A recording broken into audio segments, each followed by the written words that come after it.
This isn't just a story about a woman who discovered her husband's betrayal. This is a story about the deafening silence of a life built on lies, the excruciating process of unraveling that deception, and the breathtaking freedom found when you finally choose yourself. It's about finding your voice, reclaiming your worth, and building a future so authentic, so filled with genuine love that the shadows of the past simply cease to exist. If you've ever felt invisible in your own life, if you've ever questioned your worth, or if you've ever been brave enough to walk away from a reality that was slowly suffocating you, then this story is for you. Because sometimes the most profound transformations begin with the most unbearable truths. A quiet evening, the gentle hum of a busy restaurant, the clinking of glasses, a tapestry of ordinary moments. Then, a single sharp sound slices through it all. Not an actual sound, but one that reverberates in your soul, a sound like glass shattering right inside your chest. That was Diana's reality. She sat, a silent observer in a corner booth, her world, her entire 8 years of marriage dissolving before her eyes. Her husband, James, leaned across a table, not to her, but to another woman, a blonde woman, the same woman she'd seen him with 3 times that month, alone. The same woman who had answered his phone just last Tuesday when Diana called about groceries, a mundane detail now imbued with the sting of betrayal. But it wasn't just the sight of them together that twisted her gut into knots. It was the ease of it all, the comfortable familiarity, the effortless intimacy, the way his fingers grazed the back of her hand as they spoke, a gesture that once belonged exclusively to Diana. The way the blonde woman giggled, a light, unrestrained sound, at jokes that James had told Diana in the early golden days of their courtship, when his affection felt boundless and real. The truly horrifying realization wasn't that this was happening, but that it wasn't new.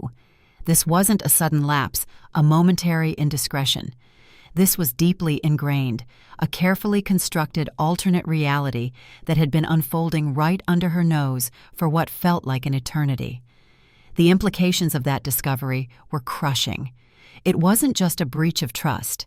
It was a fundamental redefinition of her past, her present, and her entire understanding of the man she had loved. Diana instinctively pulled her coat tighter, as if the thin fabric could somehow shield her from the icy blast of truth.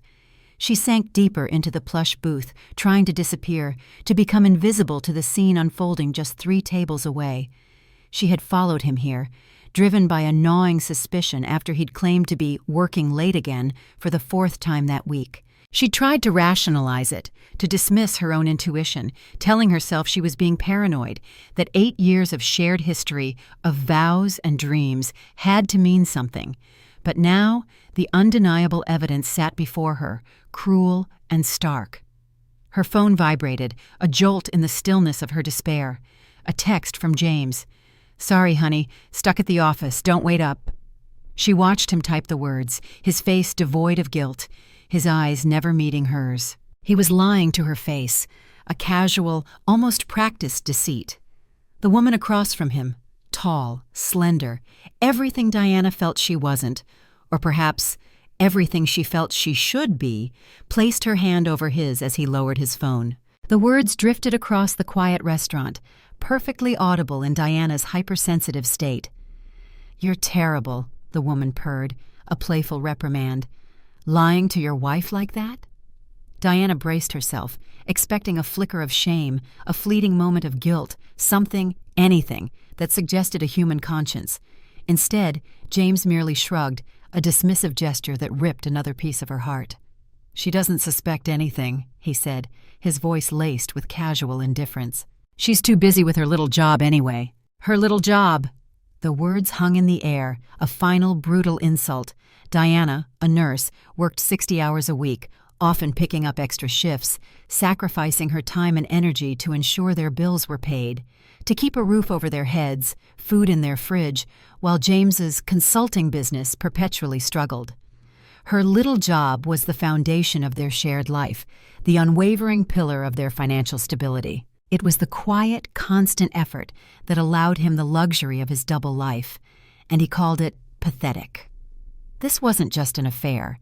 It was an act of profound disrespect, an utter dismissal of her contributions, her sacrifices, her entire being. "When are you going to tell her?" the woman prompted, pushing for a resolution Diana had naively believed impossible. "Tell her what?" James scoffed, a chilling laugh escaping his lips. "That you're leaving her, that we're together now." He actually laughed. A real, genuine laugh. "Who said anything about leaving her? This is perfect the way it is. I get the best of both worlds." That phrase, "the best of both worlds," became a branding iron, searing itself into Diana's soul. In that moment, something inside her didn't break. It died.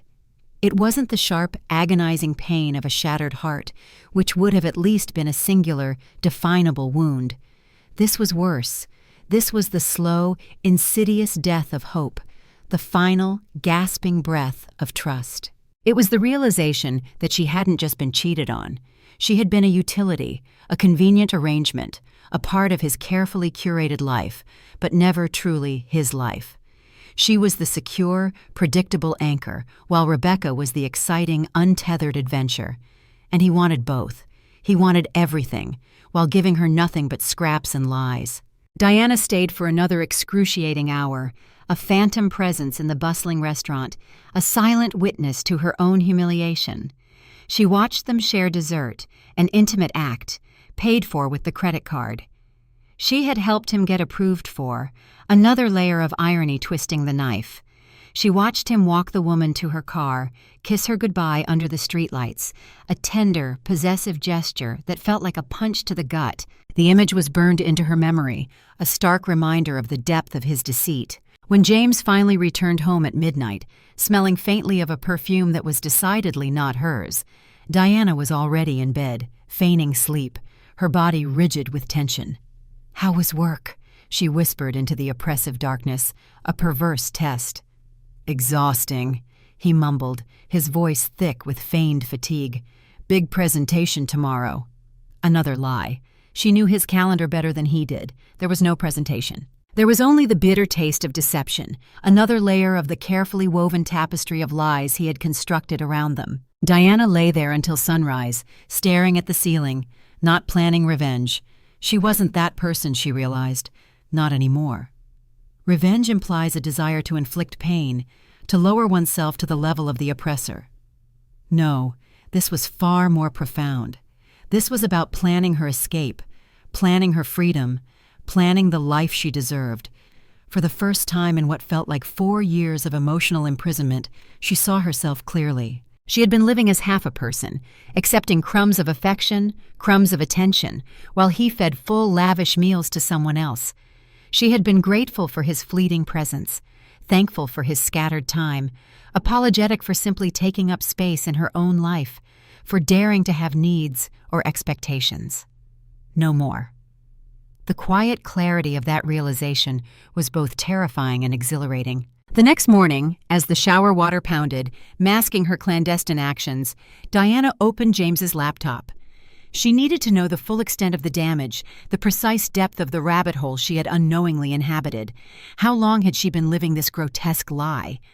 The emails stretched back 4 years.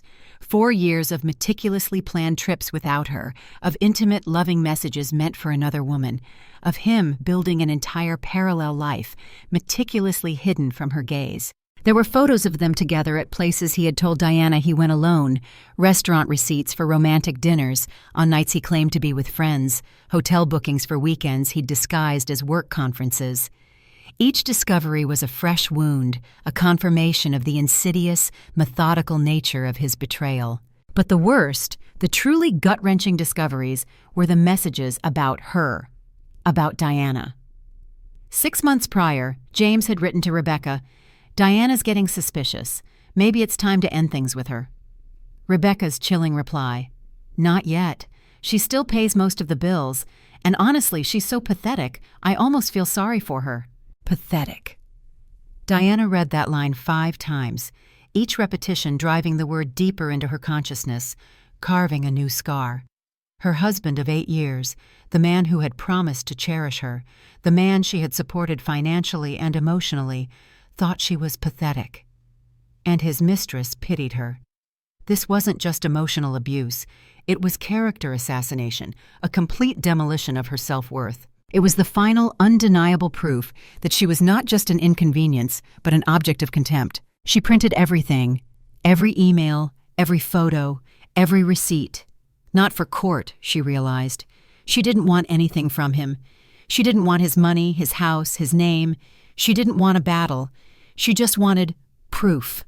Proof for herself that she wasn't crazy, that she hadn't imagined things, that she wasn't the problem.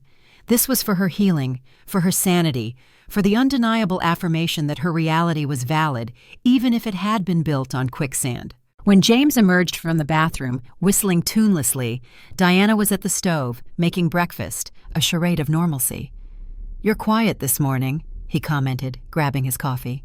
"Just thinking," she replied, her voice carefully neutral. "About what?" She looked at him then, truly looked at him. This man she had loved, trusted, built a life with. This man who thought she was pathetic. "About how people can live right next to each other and be complete strangers," she said. He wasn't listening. He was already engrossed in his phone, probably texting Rebecca. "I'll be late again tonight," he said without looking up. "I know," Diana said quietly. And she did. She knew everything now. That afternoon, Diana did something she hadn't done in years. She called in sick to work. Not pretending, but truly sick. Sick to her soul, sick of the lies, sick of the charade. She sat in her car outside the apartment building where she now knew his girlfriend lived. She wasn't stalking.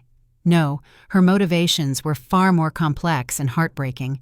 She was trying to understand, to fully grasp how completely her entire existence had been constructed upon a foundation of deceit. At 3:00, she watched James walk into the building. At 6:00, she watched them leave together for dinner, a picture of domestic bliss. At 10:00, she watched him kiss Rebecca goodnight, a tender, loving gesture before he drove home to Diana, home to his pathetic wife, who paid the bills.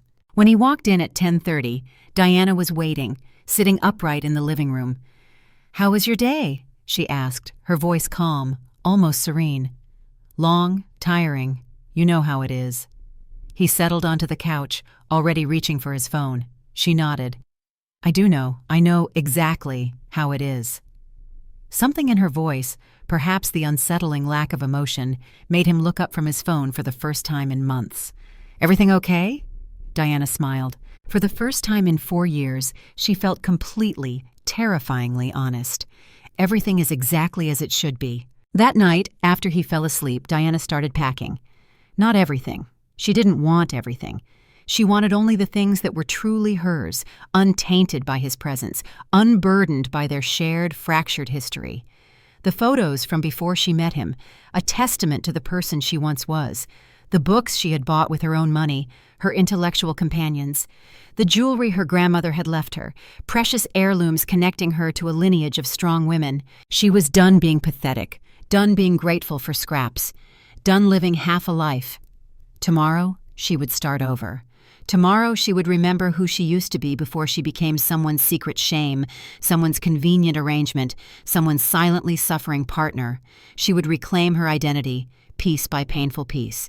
3 days later, Diana found an apartment, small, clean, expensive enough to stretch her budget thin, a stark reminder of her newfound financial independence. But it was hers. No shared name on the lease. No his and hers towels in the bathroom, a tiny detail that spoke volumes. No pretending everything was fine when it wasn't. She had been careful, meticulously moving money, little by little, from their joint account into one he didn't know about. Not stealing, she reasoned, just taking what she had put in. 4 years of her paychecks had mostly vanished into their joint life, funding his struggling business, his lifestyle, his clandestine activities. Now, she needed something for herself alone, a small buffer for her escape. The hardest part in those final days was acting normal. Coming home every evening, making dinner, asking about his day, listening to the predictable stream of lies. He had gotten comfortable with lying. Too comfortable, she observed, almost clinically. "Jenny wants to know if we're coming to her barbecue Saturday," Diana said over dinner on Thursday night, offering him another opportunity for deceit. He didn't look up from his plate. Can't. Got that work thing. There was no work thing. She had called his office that morning, pretending to be a client trying to schedule a meeting. His assistant had confirmed he had no weekend appointments planned. What kind of work thing? Diana pushed gently. Conference call with the Peterson account. Boring stuff. The Peterson account had been closed for 6 months. That's too bad, Diana said, her voice betraying none of her internal calculations. Jenny specifically asked for both of us. Maybe next time. Diana nodded, continuing to eat, savoring the small victory of knowing, of seeing through his flimsy fabrications. Inside, she was counting the days. Her lease started Monday. 5 more days of this agonizing pretense. Actually, she said carefully, breaking the silence, I think I'll go anyway. Haven't seen Jenny in ages. Now, he looked up. A flicker of surprise, perhaps even a hint of alarm, crossed his face. Go alone? He asked, trying to gauge her intentions. Why not? You'll be working. She watched his face, dissecting his reaction. Was he worried she would say something, accidentally reveal his secrets, expose his carefully constructed facade? Or was he simply surprised that she might do something without him, an independent act that challenged his control? Sure, he said finally, forcing a casual tone. Have fun. But she caught him, under the table, texting, undoubtedly telling Rebecca that he would be free Saturday after all. The irony was almost comical, a grim testament to his self-absorption. That night, Diana lay in bed, making lists in her head. What to take, what to leave, what to say. She had written the letter a dozen times in her mind, refining each word, each sentence. She wanted it perfect, honest, but not cruel, clear, but not dramatic. She didn't want to hurt him, not for revenge. Even after everything, even knowing what he really thought of her, she didn't want to descend to his level. She just wanted freedom, pure, unadulterated freedom. Friday morning, James left early for meetings, oblivious to the quiet revolution unfolding in his home. Diana called in sick again, not with a lie this time, but with the raw exhaustion of emotional labor. She spent the day moving her things to the new apartment. Books, clothes, the few pieces of furniture that were truly hers. It didn't take long. Most of their shared life, she realized with a pang, belonged more to him than to her. By afternoon, the apartment looked like a stranger lived there, which she recognized was probably true. She had been a stranger in her own life for years, disconnected, unseen, unheard. She left the letter on the kitchen counter, where he would undoubtedly see it when he came home. Simple, direct, final. No flowery language, no emotional appeals, just the brutal truth. I know about Rebecca. I know about the last 4 years. I know what you really think of me. I'm not angry. I'm just done. The house is yours. The bills are yours. The lies are yours. I'm taking my life back. Don't try to find me. Don't try to explain. We both know there's nothing left to explain. She didn't sign it with love. There wasn't any left. It was a cold, hard period at the end of a chapter she was finally closing. Diana drove to her new apartment as the sun was setting, painting the sky in hues of orange and purple, a fitting backdrop for her new beginning. 1 bedroom, 1 bathroom, 1 parking space, one life that belonged completely to her. She ordered pizza, a small act of rebellion against the years of meticulously planned meals for 2, and sat on the floor eating it straight out of the box. No pretending it was fine, no asking about anyone's day, no waiting for someone to come home who wished he were somewhere else. Her phone started ringing at 8 o'clock. She let it go to voicemail, then again at 8:15, then 8:30. By 9 o'clock, he had called 12 times and sent 6 frantic texts. Diana, what the hell is this? Come home. We can talk about this. You can't just leave. This is crazy. Call me back. I'm coming to find you. But he couldn't. For the first time in 8 years, he had no idea where she was or what she was doing. He had lost control, and that, she knew, would be his ultimate punishment. Diana turned off her phone and took a bath. A long, hot bath with bubbles and candles and music she liked. Music he had always dismissed as too loud or too sad or too something. It was an act of self-care, a balm for her battered soul, a silent declaration of independence. When she emerged from the bath, she looked at herself in the mirror. Really looked. Not the hurried glances while getting ready for work or bed, not the critical assessments informed by James's silent judgments. She studied her face, her body, her eyes. She looked tired, older than 32, with new lines around her eyes that hadn't been there when she got married. But there was something else, too, something she hadn't seen in years. She looked like herself again. A woman emerging from a long, dark tunnel, blinking in the light, ready to rediscover her own reflection. Saturday morning, Diana woke up at 9 o'clock. No alarm, no schedule, no one to make breakfast for but herself. She made coffee and toast and sat by the window, watching people walk by on the street below, a world moving on, oblivious to the seismic shift in her own. Her phone had 47 missed calls and 23 text messages. She scrolled through them without reading most. The same desperate apologies, the same hollow explanations, the same empty promises to change, the same impotent threats to find her. Then one message stood out from her sister. "He called me, said you left him, said you were having some kind of breakdown. Are you okay? Call me." Diana smiled, a small, weary curve of her lips. Of course, he would make her the crazy one, the one having a breakdown. Not the man who had been living a double life for 4 years, gaslighting and demeaning her. The narrative of the hysterical woman was always the easiest one for a narcissist to deploy. She called her sister back. "Diana, thank God. Are you okay? James said you just disappeared. He's worried sick." "I'm fine. Better than fine.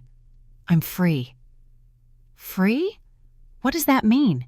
He said you left some crazy note and took off." Diana took a deep breath.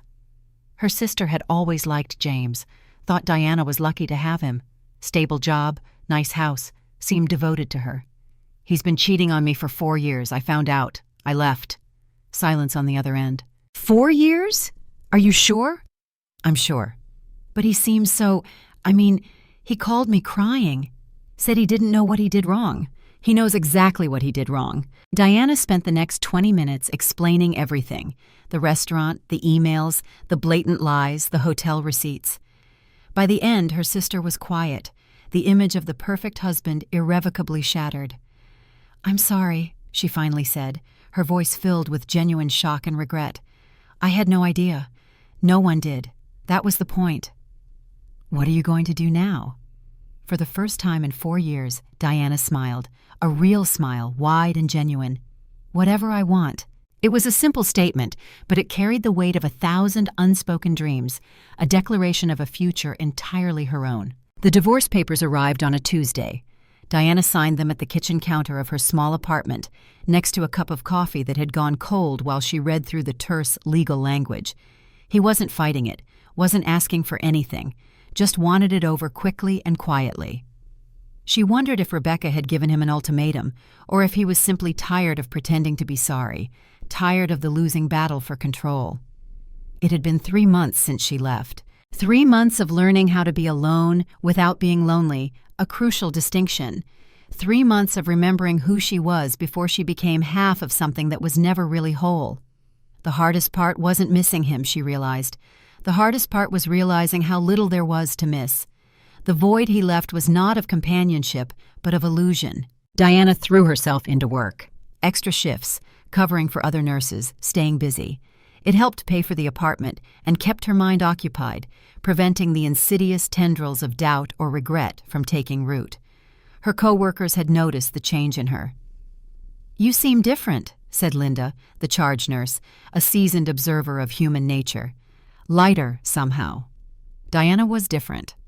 She laughed more, spoke up more, stopped apologizing for taking up space, for having an opinion, for simply existing. "Divorce looks good on you," Linda said with a knowing smile. Maybe it did. Diana had lost 15 pounds without trying, the weight of constant anxiety melting away. She started sleeping better, the deep, restorative sleep that had eluded her for years. The constant, low-level anxiety that had been her unwelcome companion for so long had finally dissipated. She had also started therapy, something she had wanted to do for a long time, but never had the money for when she was supporting 2 people.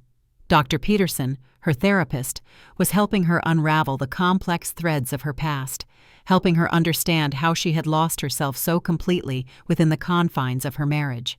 "You were trying so hard to be worth keeping," Dr. Peterson observed during one session, her voice gentle but incisive. "You forgot that you were already worth keeping." How? It was a profound truth that resonated deep within Diana's core. She had spent 4 years, an entire segment of her life, trying to earn love that was never really offered, trying to be perfect enough, quiet enough, grateful enough to deserve scraps of attention. "I used to think I was lucky," Diana confessed to Dr. Peterson, her voice thick with residual pain and a newfound clarity. "Lucky that someone wanted to marry me. Lucky to have a house and a husband and a normal life." Dr. Peterson simply waited. "And now," Diana continued, "now I think I was settling. We both were." The truth, a painful but liberating realization, was that James had never really loved her, not the real her. He had loved the idea of her. The nurse who worked long hours and didn't ask too many questions. The wife who made his life easier without ever making it complicated. And she, in turn, had never really loved him either. Not the real him.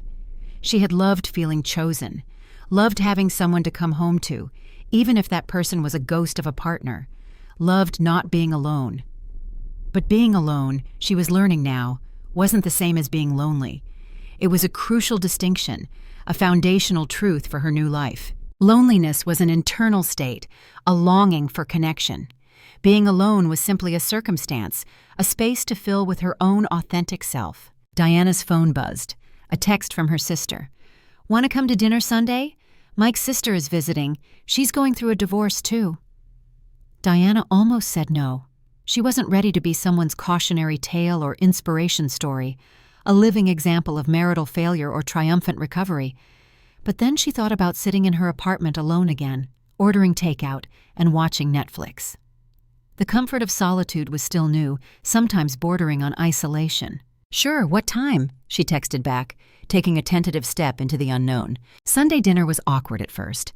Mike's sister, Carol, a mirror image of Diana's recent past, kept looking at Diana as if she were examining something under a microscope, searching for answers, for courage. "So you just left?" Carol asked over dessert, her voice tinged with a mixture of awe and fear. "Just like that. Just like that," Diana confirmed. "Weren't you scared?" Diana thought about it, terrified actually. "But I was more scared of staying," she admitted, the truth echoing in her own ears. Carol nodded slowly, a profound understanding passing between them. "I keep thinking about leaving," Carol confessed, her eyes clouded with indecision. "But we have the house, the kids, his family likes me." "Those aren't reasons to stay married," Diana said gently, her voice surprisingly firm, carrying the weight of her own painful lessons. "Those are just things." Carol looked at her, searching for more. "But what if I can't make it alone?" she whispered, voicing Diana's own past fear. "What if you can?" Diana countered, offering a lifeline of hope. After dinner, Carol asked for Diana's number, in case I need someone to talk to, someone who understands. Driving home, Diana realized something profound had shifted. She wasn't just the woman who left her cheating husband anymore. She was the woman who chose herself. The woman who walked away from a life that was killing her slowly, reclaiming her narrative. That, she thought, felt like progress, real tangible progress. At work Monday, Dr. Martinez asked her to stay late to help with a difficult patient.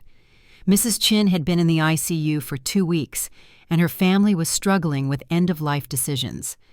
Diana had always been exceptionally good with families in crisis. She knew instinctively how to be present without being intrusive, how to offer comfort without false hope, how to navigate the complex emotional landscape of grief and decision-making. "Thank you," Mrs. Chen's son said, his eyes red-rimmed and weary as they stood outside her room. "You've been so kind to our family." "It's my job," Diana said, deflecting the praise, accustomed to minimizing her efforts. "No," he insisted, looking directly into her eyes. "It's more than that. You really care. That's rare." Walking to her car that night, Diana felt something she hadn't felt in years. Professional pride, yes, but more importantly, personal pride. She was good at her job, good at helping people, good at being herself. Her phone rang as she got in the car. Unknown number. "Hello, Diana. It's James." Her stomach dropped, a familiar, unwelcome sensation. 3 months of blessed silence, and now this. "What do you want?" she asked, her voice surprisingly steady. I signed the papers today. It's really over." "It was over 4 years ago, James," Diana corrected him, her voice devoid of emotion. "We just made it official. I know I messed up. I know I hurt you, but maybe we could try again. I ended things with Rebecca. I want to work on us." Diana sat in her car in the hospital parking lot, listening to the man she had once promised to love forever beg for another chance. His words hollow, manipulative. "James, there is no us. There never really was." "Don't say that. We had good times. We were happy." "You were comfortable," Diana retorted, the words sharp with long-suppressed truth. "I was invisible. That's not the same as happy." "I can change. I can be better," he pleaded, his voice tinged with desperation. "I don't want you to change," Diana said, her voice softening, not with tenderness, but with a weary resignation. "I want you to be happy with someone who actually wants the life you're offering. That's not me." She hung up before he could say anything else, severing the last fragile thread of their connection. Diana sat in her car for a long time after that call, not crying, not angry, just profoundly relieved. The conversation she had been dreading for months was finally over, and it had been easier, cleaner, than she expected. She didn't want him back, didn't want to try again, didn't want to return to a life that had never really fit her. For the first time since she left, Diana felt completely sure she had made the right choice. Starting the car, she drove home to her small apartment, her quiet life, her own space. Tomorrow, she would work another shift, help another family, be useful in the world. Tonight, she would make dinner for one and not apologize to anyone for taking up space. 6 months after the divorce was final, Diana met Thomas. She wasn't looking for anyone. In fact, she had convinced herself she was better off alone, that relationships were just complications she didn't need. She was working extra shifts, saving money, thinking about going back to school for her nurse practitioner degree, focusing entirely on building her future, independently, but then Rodriguez came into the emergency room with chest pains, and her son came rushing in behind the ambulance, a whirlwind of panic and concern. "Is she okay? Please tell me she's okay," he pleaded to Diana, still in his work clothes, hair messy from running, his eyes wide with fear. "We're taking good care of her," Diana reassured him, her voice calm and steady. "What's your name?" "Thomas. Thomas Rodriguez. She's all I have left." Diana had seen panic before, had held countless hands of worried family members, had delivered good news and bad news, had watched people fall apart and miraculously pull themselves together. But something about the raw vulnerability in Thomas's eyes, the genuine terror for his mother, made her want to do more than just her job. "Come sit down," she said, her voice warm and inviting. "Let me get you some water and tell you what's happening." She spent her break explaining his mother's condition, walking him through the tests they were running, helping him call his job to say he wouldn't be back that day. "You don't have to do all this," he said, genuinely surprised, as she brought him coffee from the break room. "I want to," Diana said, and realized, with a small internal shock, that it was true. Mrs. Rodriguez was fine, heart palpitations brought on by stress and too much caffeine. They kept her overnight for observation, and Thomas never left the hospital. "You should go home," Diana told him during her next break. "Get some sleep. She'll be here when you get back."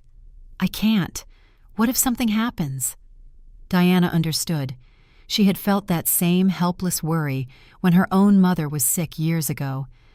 "I'll keep an eye on her," she promised. "I'll call you if anything changes."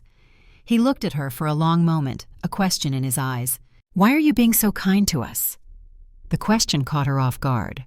When had kindness become unusual enough to comment on?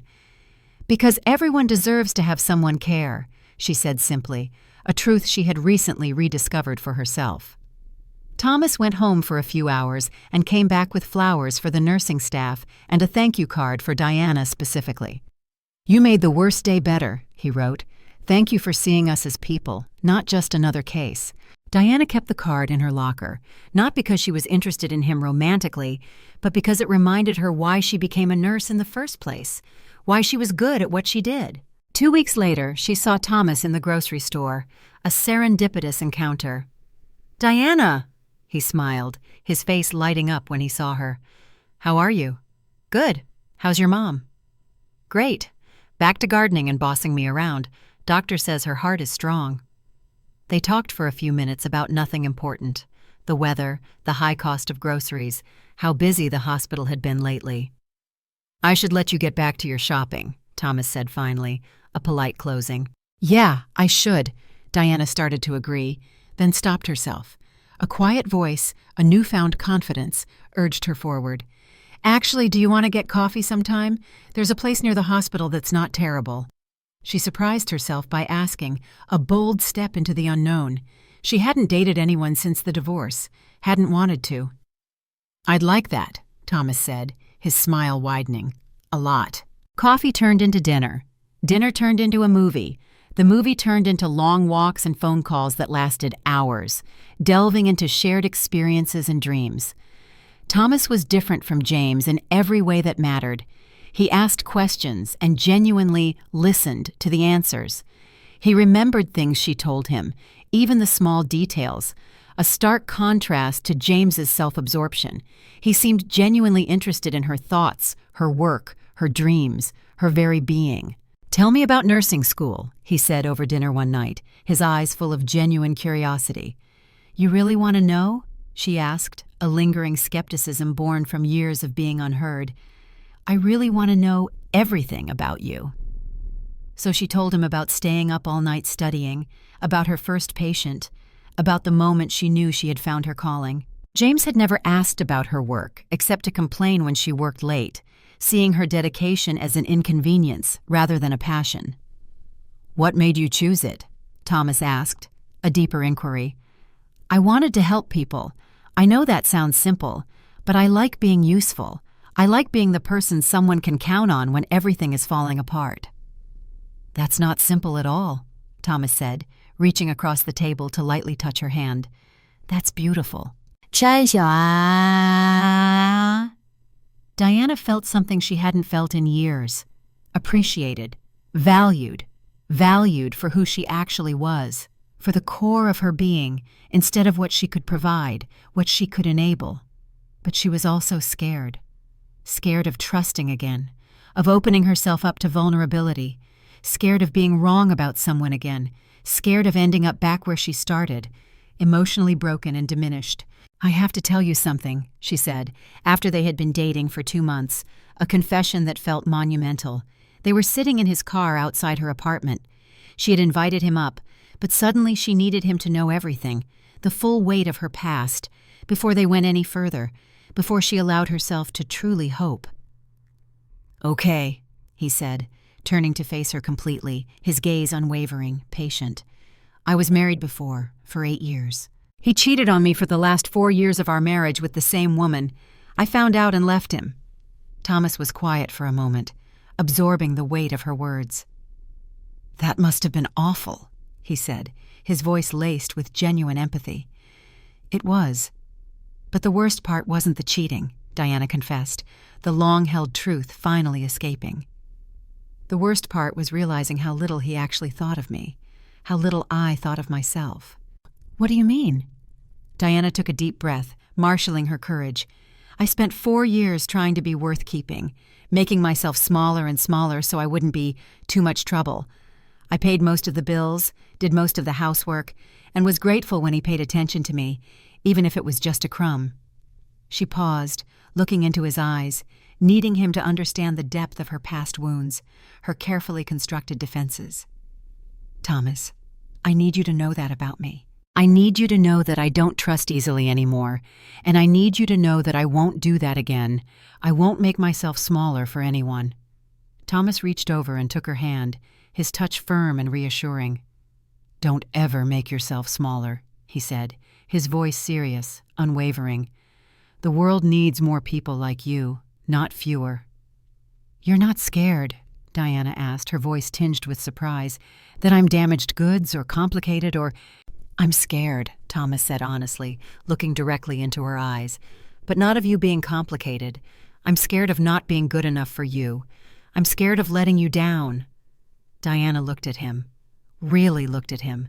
This man who visited his mother every Sunday, who worked as a high school math teacher because he genuinely wanted to help kids, who had never once made her feel like she was asking for too much, who saw her not as broken, but as resilient. "I think I'm falling in love with you," she said quietly, the words a fragile confession. "I think I fell in love with you the day we met," he said back, his eyes shining with a profound affection. That night, Diana let Thomas stay, not just for the night, but in her life, in her heart, in the future she was building for herself. For the first time in years, she wasn't afraid of what came next. She was ready. Diana moved in with Thomas after they had been dating for 8 months. Not because she needed to, but because she wanted to. Because coming home to him felt like coming home to herself. His house was everything her old house hadn't been. Warm, lived in, full of books and photos and things that told the story of a life actually being lived, not merely observed. There were pictures of his students on the refrigerator, awards for Teacher of the Year, thank you notes from parents scattered on his desk. "You keep everything," Diana commented, looking through a box of old cards and letters, a testament to a life well lived and appreciated. "My mom always said people don't say thank you enough," Thomas explained. "When someone takes the time to write it down, it deserves to be kept." Diana thought about all the thank you notes she had thrown away over the years, all the small moments of appreciation she had dismissed as not important enough to save, a reflection of her own diminished self-worth. "I want to be the kind of person who keeps thank you notes," she said, a quiet declaration of intention. "You already are," Thomas said, kissing the top of her head, a tender, affirming gesture. Living with Thomas was nothing like living with James. There were no secrets, no lies, no walking on eggshells, constantly trying to anticipate an unseen mood or navigate a hidden agenda. When Thomas said he would be home at 6 o'clock, he was home at 6 o'clock. When he said he was going out with friends, he told her where and asked if she wanted to come. "Don't you want guy time?" Diana asked the first time he invited her to meet his friends, still expecting the default male preference for separation. "I want you to know the people who matter to me," he said simply. "I want them to know you." His friends were teachers mostly, people who cared about things beyond themselves, engaged in their communities, passionate about their work. They welcomed Diana like she had always been part of the group, asked about her work, included her in conversations, made her feel seen and valued. Diana was leaving her clinical rotation at the community health center when she saw James sitting in his car across the street, not hiding, not trying to be subtle, just sitting there, watching. Their eyes met through the windshield. He didn't look away, didn't pretend he hadn't been waiting for her. He just sat there, staring, a chilling sense of proprietorship in his gaze. Diana got in her car and drove home, checking her rearview mirror the whole way. He didn't follow her, but she felt watched anyway, the insidious creep of unease returning, a familiar, unwelcome shadow. That night, she told Thomas what had happened. "How long was he there?" Thomas asked, his brow furrowed with concern. "I don't know. I just saw him when I came out." "Did he try to talk to you?" "No, he just watched." Thomas was quiet for a moment, processing the information. "Diana, I think you should report this to the police." "For what? Sitting in a car? For stalking me?" "He wasn't stalking me." The old Diana, the one who minimized James's behavior, tried to rationalize it. "He was just there." "Watching your workplace, waiting for you to come out," Thomas countered gently but firmly. "That's stalking." Diana knew Thomas was right, but part of her still felt like she was overreacting, falling into old habits of self-doubt. James had never been violent. Selfish, dishonest, thoughtless, yes, but not violent. "Let me think about it," she said. But she didn't have to think long.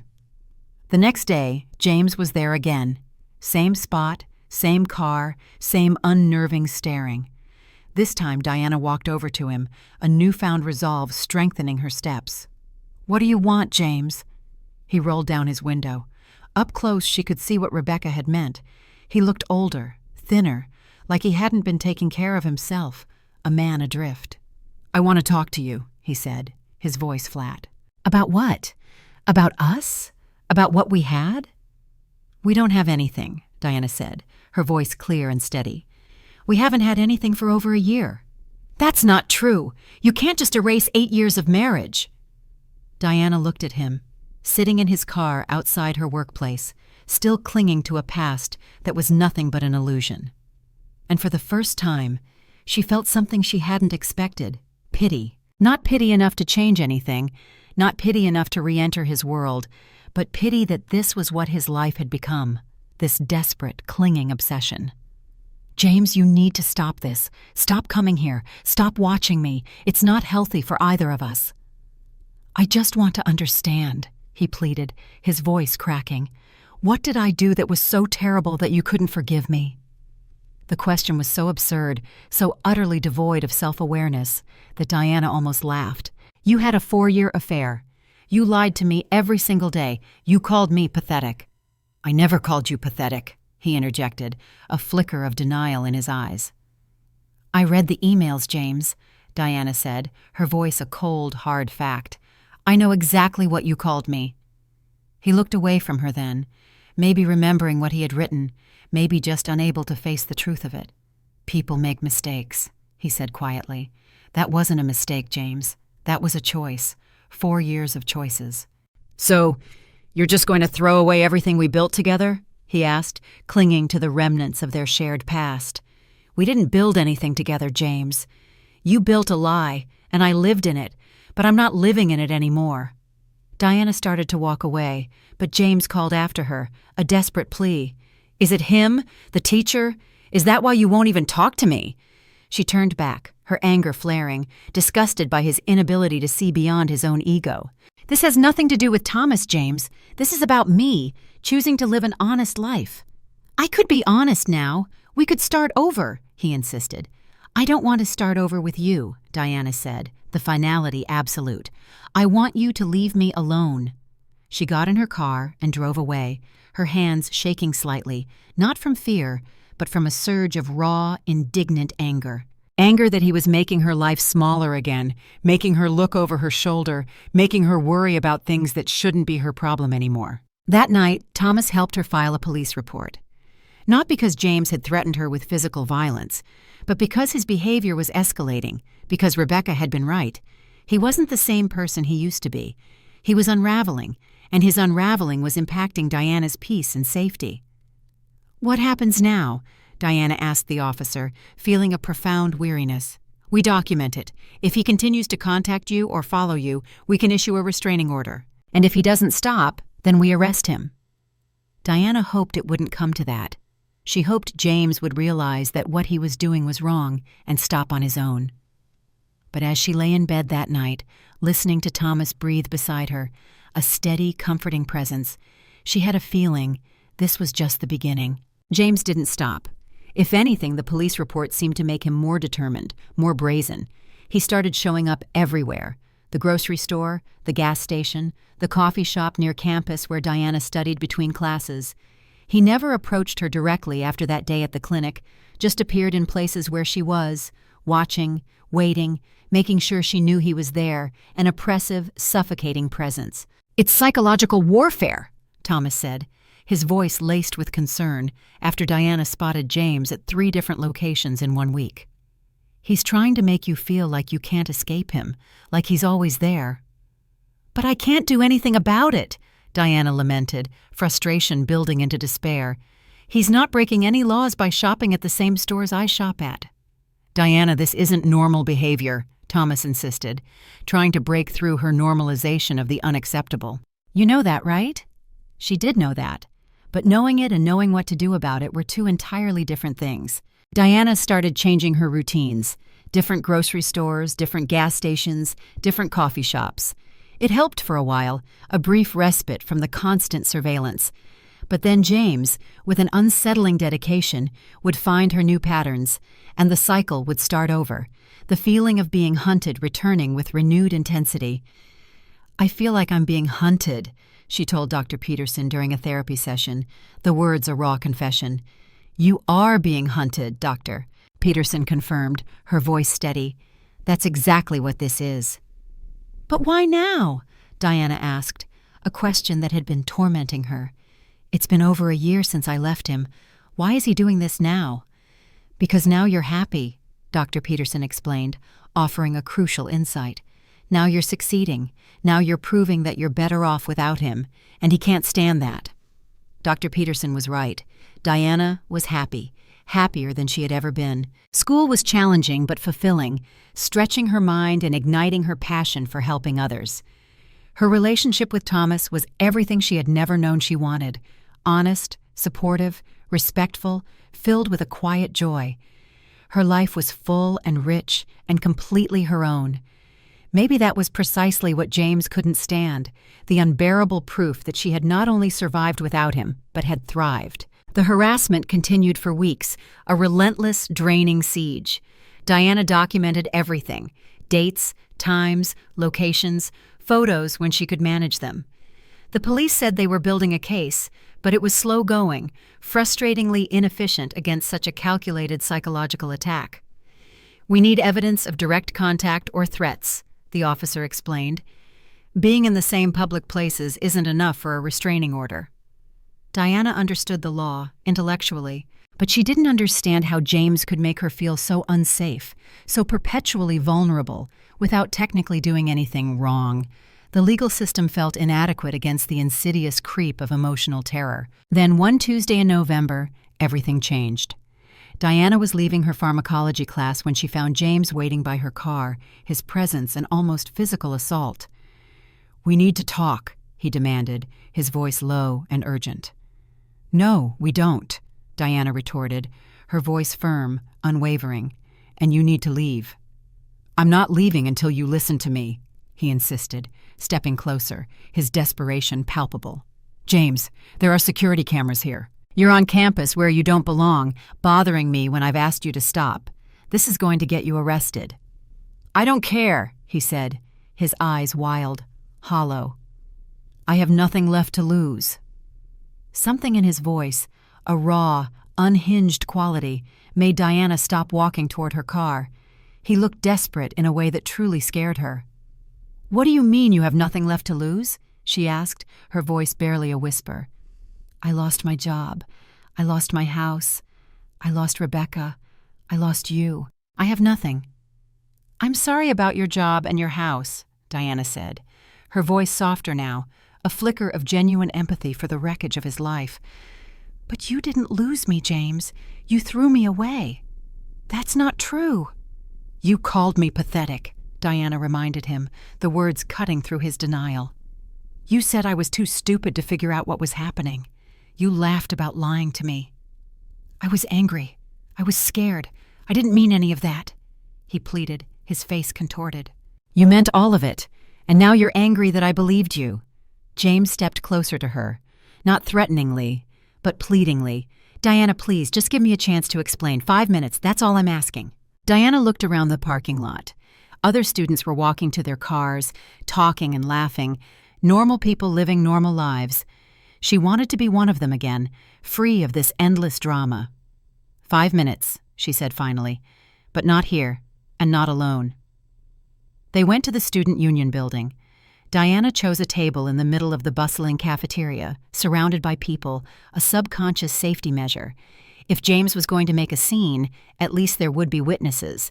"Talk," she said, her voice clipped, resolute. "I know I messed up. I know I hurt you," he began, launching into a familiar, self-serving apology. "But we were good together once. We were happy." "You were happy, James," Diana corrected him, the distinction crucial. "I was trying to survive." "That's not true." "James, do you remember our last anniversary? Our 7th? He looked confused. "What about it?"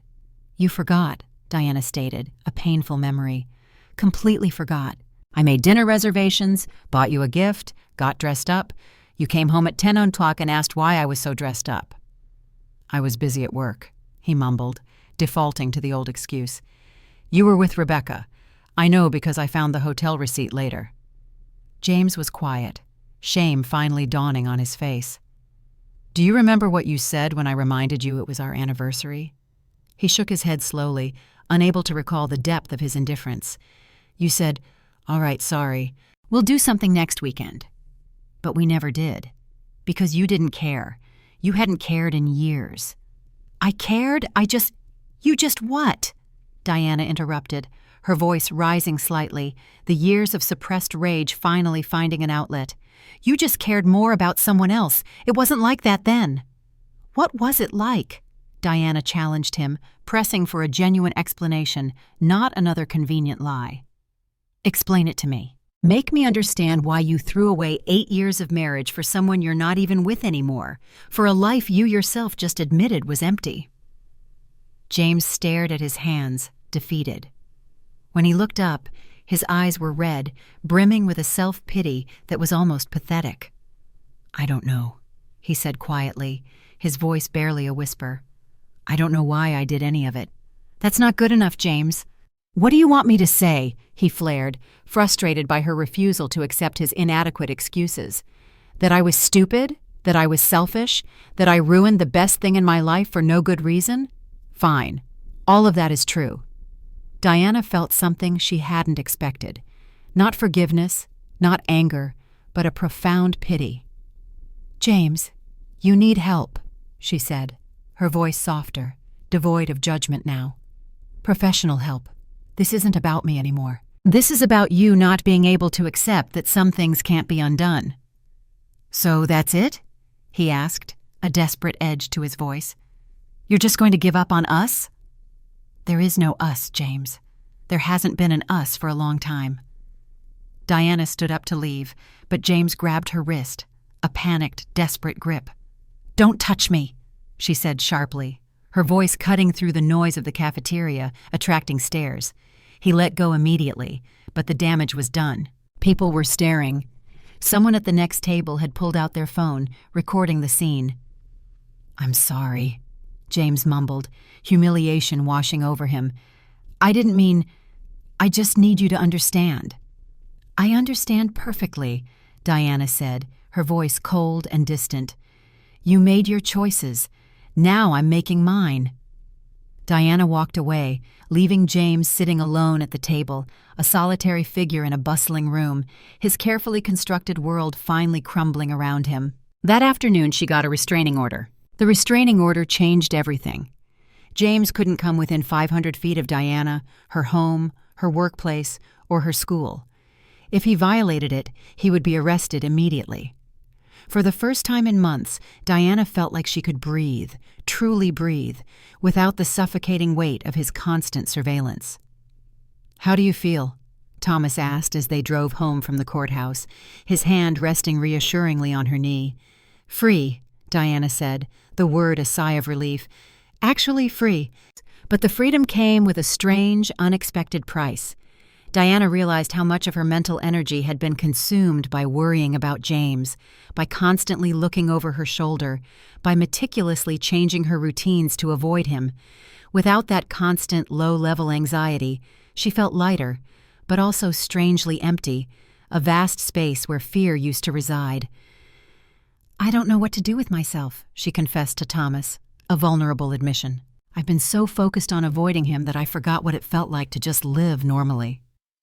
"So let's live normally," Thomas said, his eyes shining with understanding. "Let's do all the things you've been too worried to do."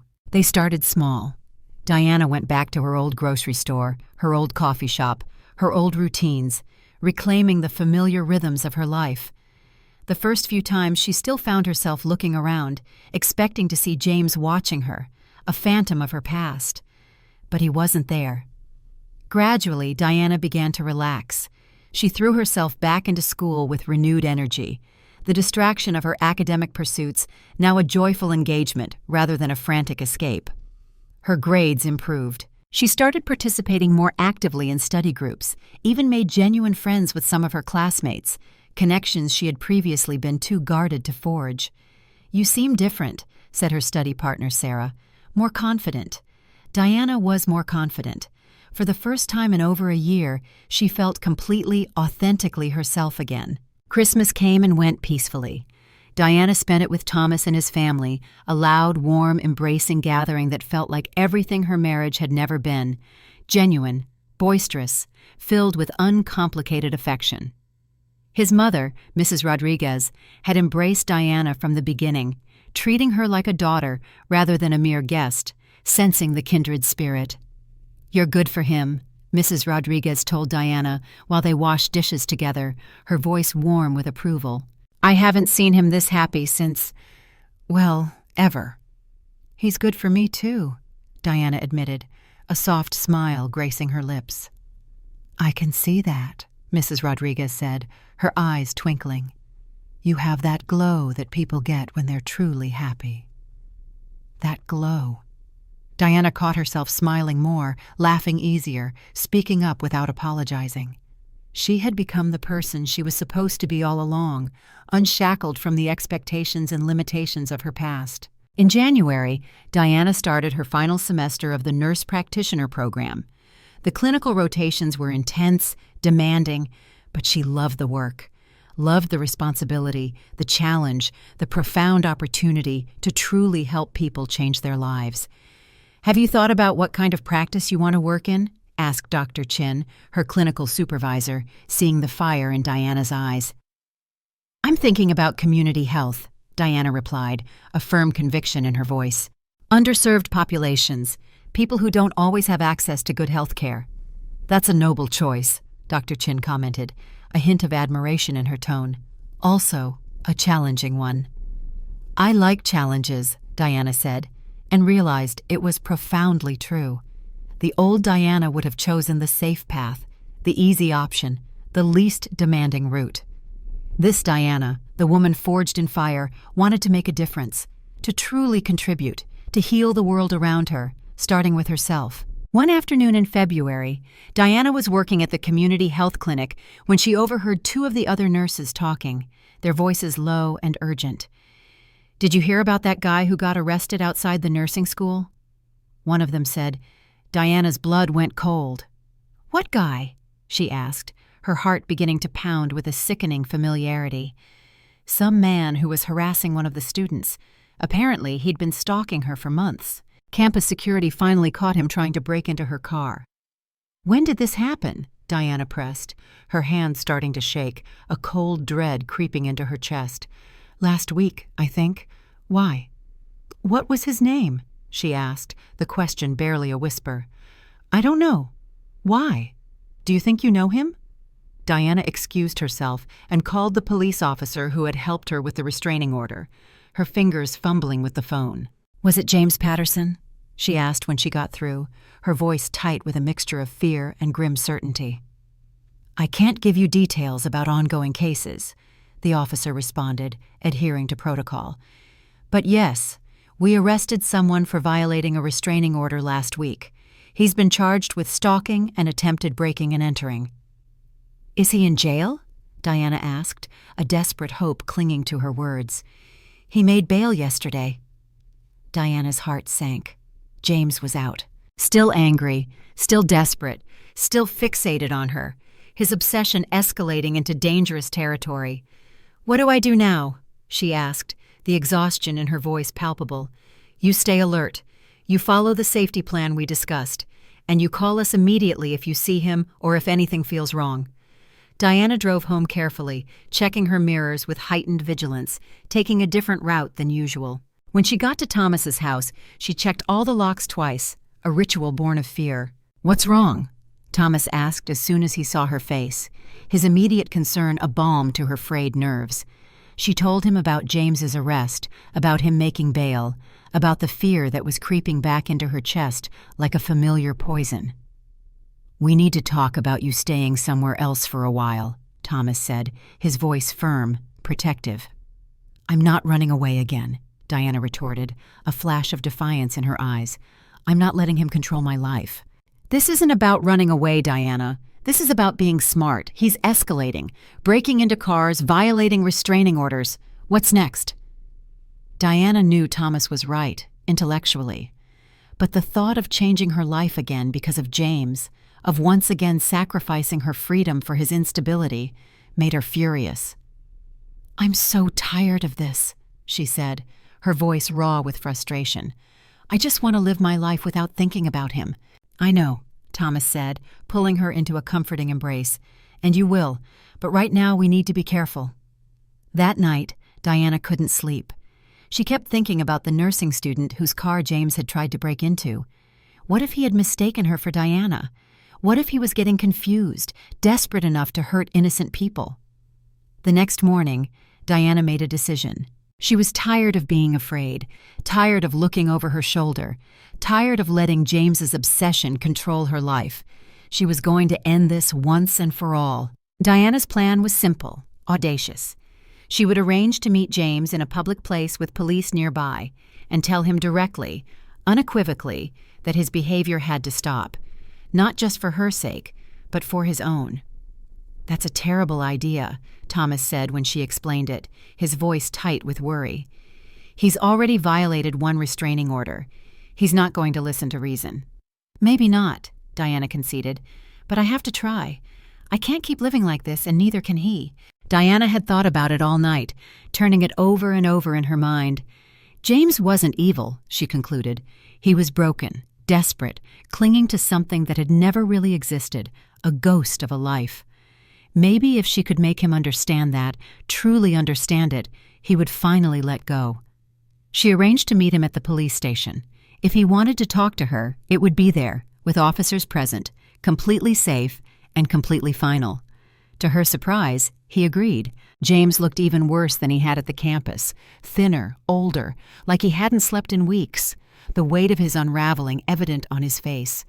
He sat across from her in the small conference room, his hands folded on the table, a picture of forced composure. "Thank you for agreeing to see me," he said, his voice raspy.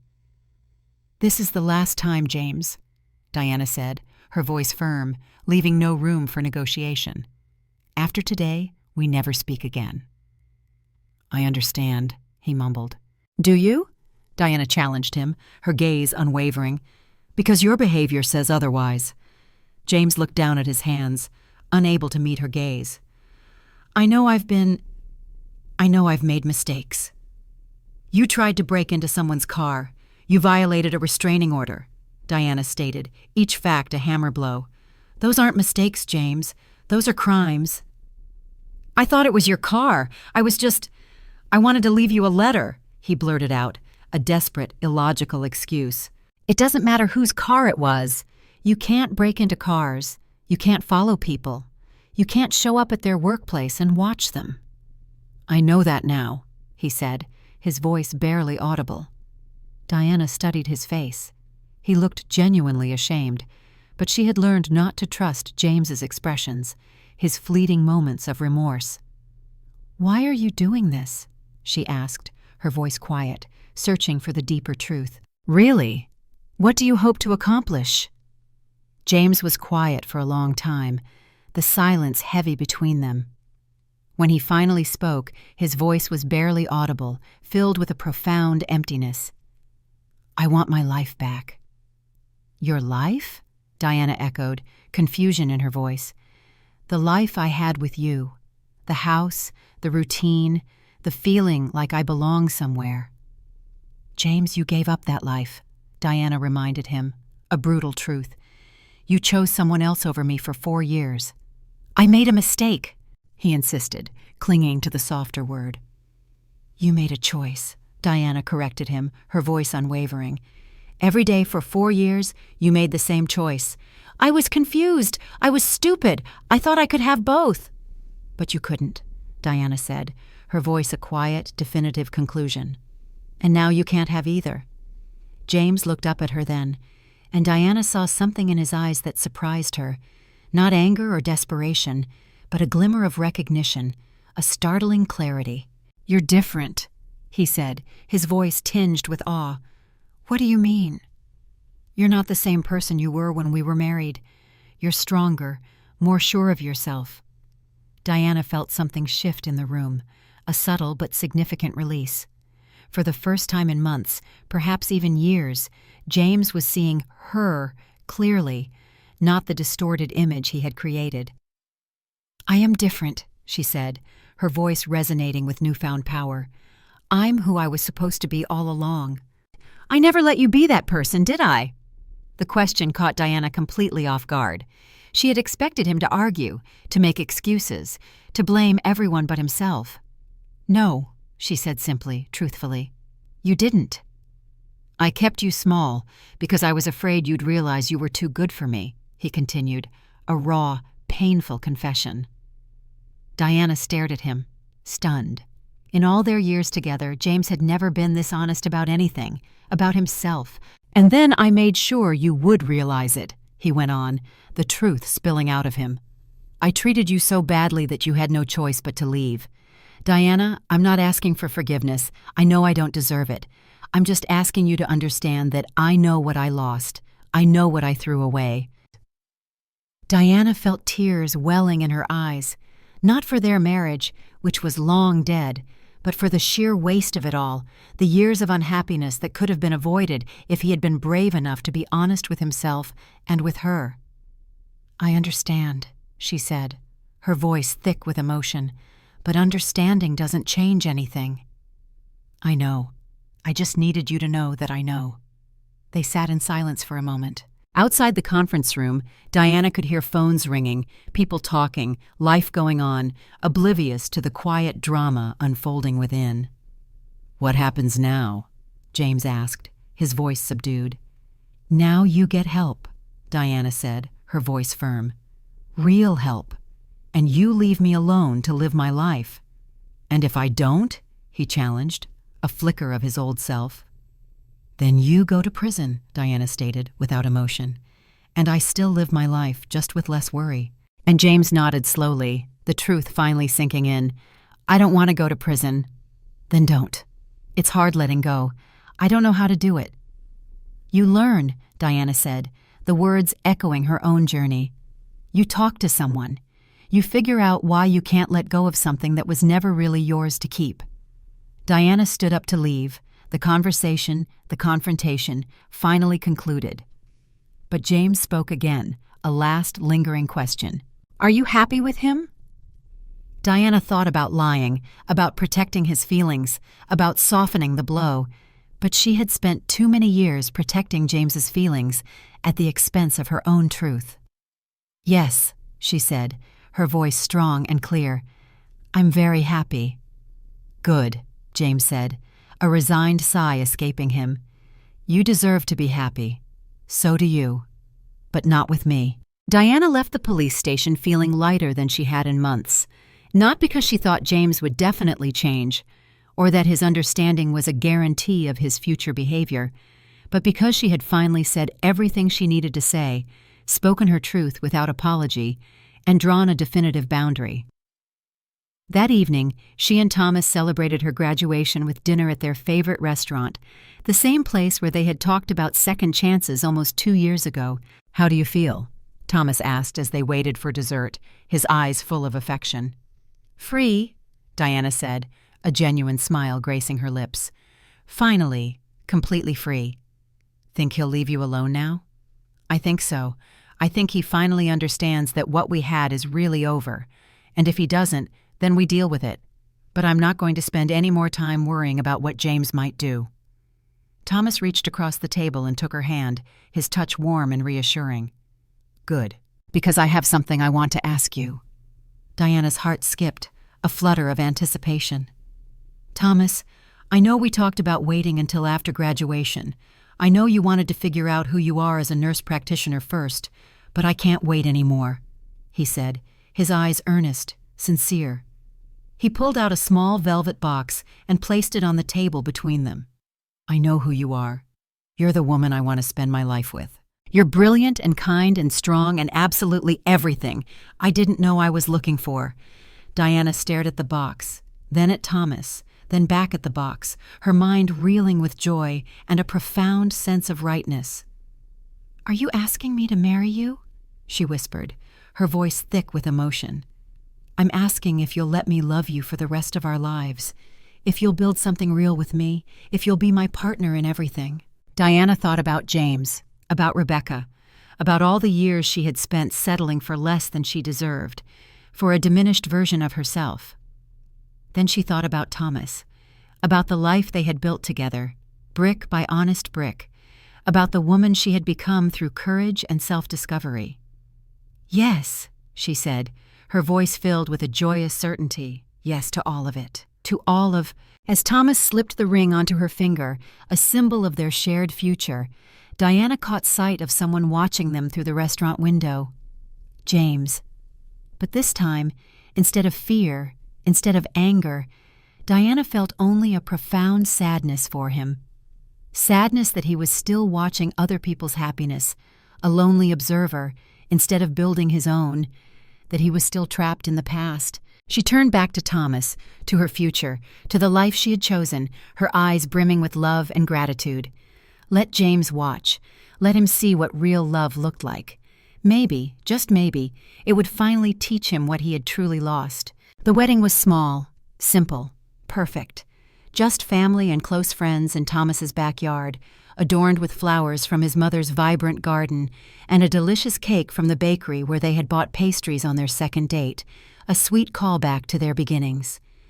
Diana wore a dress she had chosen herself, not because it was what a bride was supposed to wear, but because it made her feel beautiful, authentic, entirely herself. Thomas wore the suit he had worn to his college graduation, the one that made him look like the dedicated teacher he was so proud to be. "You look happy," Diana's sister said, as they got ready that morning, her eyes alight with joy for her. "I am happy," Diana said, and meant it completely, truly. The ceremony was everything her first wedding hadn't been: honest, joyful, focused on the profound promises they were making to each other, rather than the show they were putting on for others. When Thomas said his vows, words he had written himself, about choosing her every day, about supporting her dreams, about being partners in everything, through laughter and tears, through challenges and triumphs, Diana cried the kind of tears that come from pure, unadulterated happiness.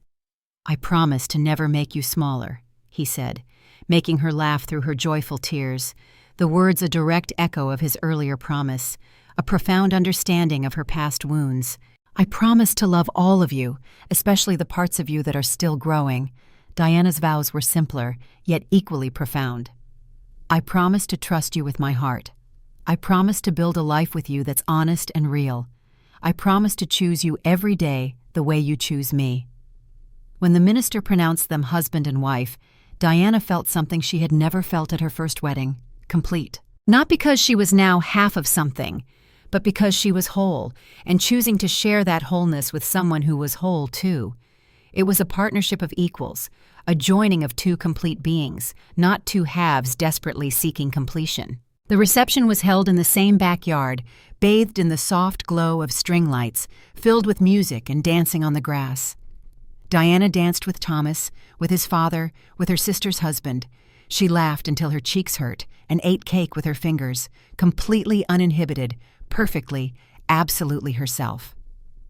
Around 10 o'clock, as the party was winding down, Diana stepped outside for some fresh air, a moment of quiet reflection amidst the joyous chaos. The night was warm, the stars were bright, and she could hear laughter and music drifting from the backyard, a symphony of happiness. Beautiful wedding. Diana turned, her heart doing a slight flutter, to find James standing at the edge of the property, just outside the boundary of the restraining order. Not close enough to be threatening, but close enough to be seen, a final, lingering shadow. "James, you can't be here, the restraining order. I'm not on your property. I'm on the street," he replied, a grim technicality. "Technically, legal."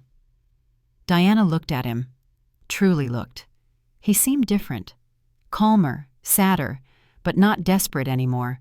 The wild, unhinged look was gone, replaced by a quiet, resigned acceptance. "What do you want?" she asked, her voice softer, devoid of its previous edge. "To apologize, really apologize, not for what I want from you, but for what I did to you." "You already apologized," Diana reminded him, still guarded. not properly, not completely. Diana glanced back at the house. She could see Thomas through the window, talking to his mother, laughing at something. Her husband, her partner, her choice. "You have 5 minutes," she said, offering a final grace. "I've been going to therapy," James began, his voice low, measured. "Real therapy. Trying to understand why I did what I did, why I couldn't let go, and I think I was afraid. Afraid that if you became who you really were, you'd leave me. So I tried to keep you from becoming that person." Diana said nothing, simply listened, a quiet observer of his painful, belated self-discovery. "But you became her anyway," he continued, a profound sadness in his voice. "You became who you were supposed to be. And I was right. You did leave me, but not because you changed, because I never let you be yourself in the first place." He took a deep breath, looking directly into her eyes, a genuine humility in his gaze. "Diana, I'm not telling you this because I want anything from you. I'm telling you this because you deserve to know that what happened wasn't your fault. You weren't too much or not enough, or any of the things I made you feel like you were." Diana felt tears in her eyes, not for James, not for their failed marriage, but for the years she had spent believing she was the problem, for the immense burden of self-doubt she had carried. "Thank you," she said quietly, accepting his truth, accepting her own. "I'm going to leave you alone now," James said, a final, definitive promise. "Really leave you alone. I'm moving to Portland next month, starting over somewhere new." "Good," Diana said genuinely. "I hope you find what you're looking for." "I hope so too." James looked at the house, at the lights and the laughter, and the vibrant life Diana had built within. "He's a good man, isn't he?" he asked, a quiet acknowledgement. "The best," Diana affirmed, her gaze softening. "Good. You deserve the best." James turned to leave, then stopped. "Diana, for what it's worth, I think you were always this person, this strong, confident woman. I just spent so much time trying to convince you that you weren't that. Maybe I convinced myself too." "Maybe," Diana said, a small, knowing smile playing on her lips. "But it doesn't matter now." "No," he echoed. "I suppose it doesn't." Diana watched James walk away, get into his car, and drive out of her life for the last time. She felt something she hadn't expected, not relief, not victory, but a profound, enduring peace. Thomas appeared beside her a moment later, wrapping an arm around her, a comforting, grounding presence. "Everything okay?" he asked, sensing the moment's gravity. "Perfect," Diana said, taking his hand, interlacing their fingers. "Everything is perfect." They went back inside together, back to their wedding party, back to their friends and family, and the beautiful, honest life they had chosen together. Later that night, as they lay in bed in their new house, the one they had bought together, the one that belonged to both of them equally, Thomas asked Diana how she felt. "Like myself," she said, her voice soft in the darkness. "Finally, completely like myself." "And how does that feel?" Diana thought about the question, really thought about it. She thought about the woman she had been when she was married to James.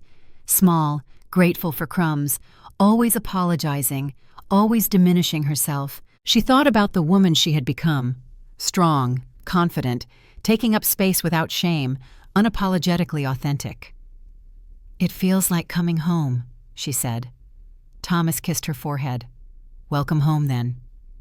Diana smiled in the darkness. Home, she realized, wasn't a place, not a person, but a feeling. The feeling of being completely known and completely loved for exactly who you were, flaws and all. She had spent so many years looking for that feeling in the wrong places, with the wrong person, in all the wrong ways. But now she had found it. Not because someone had given it to her, but because she had given it to herself first.